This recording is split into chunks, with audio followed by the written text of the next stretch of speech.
po sa lahat. Ayan, happy Sunday po. Ayan, napaganda ng halaman. Ayan, yung napapansin niyo po. Napapansin po ba kayo sa halaman ito? Ayan, no? Napapansin ka. Yung halaman yan ay iaalin tulad natin sa ating buhay. Ika nga, buhay mananampalataya. Sa buhay mananampalataya, kapag hindi mo na kaya at nabibigat ang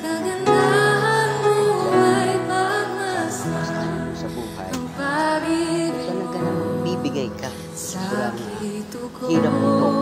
Halos hindi mo kakayanin.